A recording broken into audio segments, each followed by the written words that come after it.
সবার প্রিয় সবজি আলু দিয়ে নিয়ে চলে এসেছি বিকেলের স্ন্যাক্স। তো হ্যালো এভরিওয়ান, তোমরা সবাই কেমন আছো? খুবই অল্প সময়ে এই স্ন্যাক্সটা রেডি হয়ে যায়। একটা বোলের মধ্যে 1 কাপ ময়দা, 1 চামচ নুন, অল্প চিনি ও সাদা তেল দিয়ে ভালোভাবে মেখে 10 মিনিট রেস্টে রাখতে হবে। আলুটা আমি সেদ্ধ বসিয়ে দিয়েছিলাম, তারপর কেটে নিয়েছিলাম এই সবজিগুলো। তোমরা চাইলে আরো কিছু সবজি অ্যাড করতে পারো। তারপর আলুগুলোকে আমি ছাড়িয়ে নিলাম। একটা প্যানের মধ্যে তেল গরম করতে দিয়ে পেঁয়াজগুলো আমি দিয়ে দিলাম, একটু নেড়ে চেড়ে নিয়ে তারপরে মশলাগুলোকে আমি দিয়ে দিলাম। তারপর যে কেটে রাখা সবজিগুলো ছিল সেগুলোও দিয়ে দিলাম। তারপর আলু সিদ্ধ করা ছিল, ওটাকে ভালো করে মাখিয়ে নিলাম।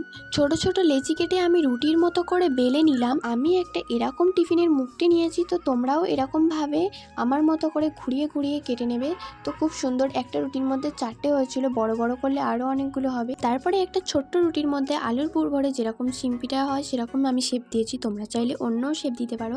একটা প্যানের মধ্যে বাটার দিয়ে এপিটোপিট ভেজে নিলে হয়েই গেল আলু আর ময়দা দিয়ে শিম্পিটার মতো দেখতে বিকেলের স্ন্যাক্স। কেমন লাগলো রেসিপিটা অবশ্যই জানাবে। আর এরকম অনেক ধরনের বিকেলের স্ন্যাক্স বা রান্নার ভিডিও দেখতে আমার চ্যানেলটাকে ফলো করে দেবে। উপরে সস লাগানোর পর একদমই লোভনীয় লাগছিল, তো ভেতরটা দেখো খুব সুন্দর লাগছে আর খেতেও খুব সুন্দর হয়েছিল। তো বাই।